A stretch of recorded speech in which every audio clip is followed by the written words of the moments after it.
Total War Warhammer 3 might have the best battles we've seen so far in this long-beloved franchise. Alongside the new factions, units, story, and everything else that comes with new entries to the series, there are also massive new narrative-style survival battles, which is what I got hands-on with recently. These survival battles exist as big narrative landmarks through the campaigns of Total War Warhammer 3.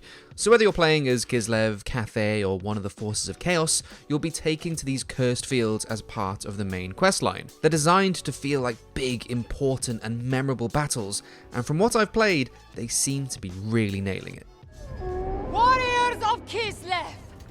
We have traveled far and fought hard, but at last we have arrived in Khorne's bloody realm. Before us stands the brass citadel, where the Blood God's gatekeeper stands guard. We must call out the fiend and slay him!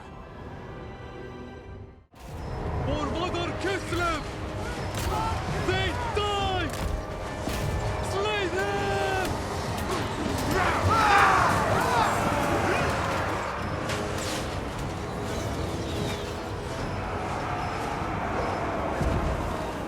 The idea behind them is that your faction is invading the realms of the Chaos Gods, and in the gameplay you can see right now I'm playing as Kislev under the command of Tsarina Catherine, against the hordes of Khorne, the god of blood and skulls, which will go some way to explaining the decor choices in this crimson neck of the woods. While we are yet to see them, there will be other survival battles that take place in the other three realms as well, so expect to see gross pus and boils for Nurgle, tentacles and excess for Slaanesh, and for Tzeench, I don't know, clocks. Anyway, these long wars of attrition start with you bringing in a force into the realm of chaos and advancing as you take strategic objectives one at a time until finally a greater demon approaches for the final showdown.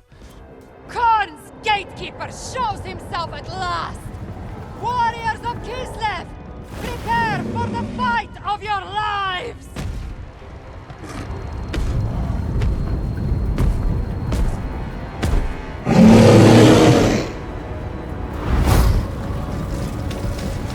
Now once you take one of these objectives, the battle switches from you assaulting points to putting up a desperate defense. To assist you in holding onto your new fielded prize, with each point taken, you as the player are able to summon more units, build strong defenses, heal and resupply or buff your existing forces, all paid for with a currency called supply, which is earned by taking victory points and defeating demons and ne'er-do-wells. This is where I feel the battles really shine through and present themselves as a fresh new way to wage war within the Total War franchise. Because you don't have enough supply to do everything you want, you really have to stay on your feet with the strategies you employ when it comes to defending your strong point, or lean into the playstyle you feel most comfortable with. All of this in order to give yourself every advantage possible as you face off some truly overwhelming odds. Some of the building options available to your defensive force include, among others, a selection of towers flinging arrows or bolts of magic, stalwart walls to cut off approaches, firing platforms to allow your range units to fire down death,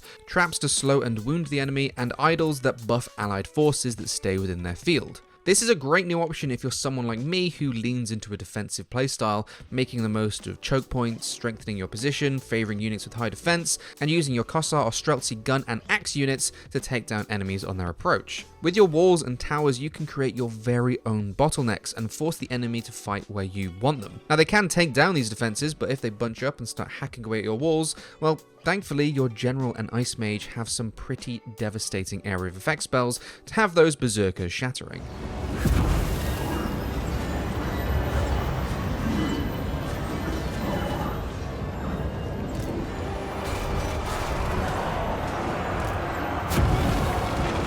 Alternatively, you can spend your resources on kitting out your units with higher tier weapons and armor to make your smaller fighting force really pack a punch. This sort of tower defense gameplay adds a new wrinkle to battles, and being able to use the terrain to your advantage and turn enemy points into fortifications of your own really is important when it comes to balancing the attack and defense dynamic of these survival battles. But it is also important to bear the fight ahead in mind. When you sell fortifications, you get a few resources back and allow you to shift focus to the skirmishes ahead of you. These battles are taking place behind enemy lines and in unfamiliar territory. That means you can expect to have demons constantly spawning behind you and taking the fight to your flanks. Usually, this will result in you having to split your force and fight on multiple fronts, testing the micromanaging abilities of any commander.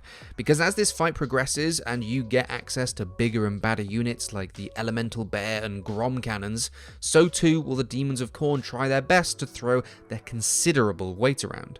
Meaning that by the end of these battles, you're likely beset on all fronts, scrambling together what little resources you have to heal, repair, and reinforce exhausted forces, all while greater demons, skull crushers, and angry lads with names like Skarg, Fleshmaul try to turn your femurs into toothpicks.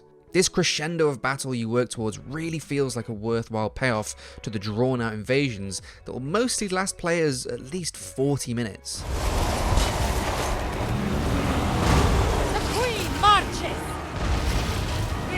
Righteous! Ocean! Thor! Dash! Zeriak!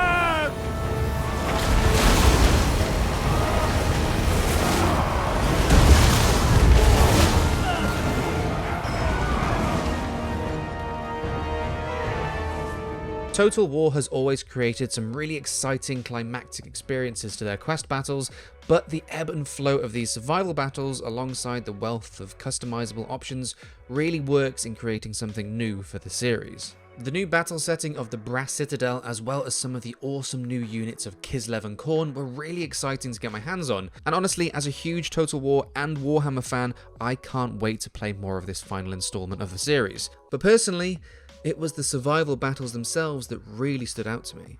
Whether you're fighting through them solo in your campaign or bringing in your friends as allies and playing them co-op online, I hope other Total War fans out there are as excited for the survival battles as I am. If you enjoyed this video, be sure to like it. Tell me your thoughts of these battles in the comments section down below. I'll be in the comments section as soon as this video goes live to answer as many questions as I can. And for more of your virtual Warhammer fix, be sure to subscribe to GameSpot. My brave Kislevites, we stand triumphant. But Khorne is not the only dark god with a realm in this accursed place. The battle is won, but the war goes on. Come, we must continue our search for what is lost.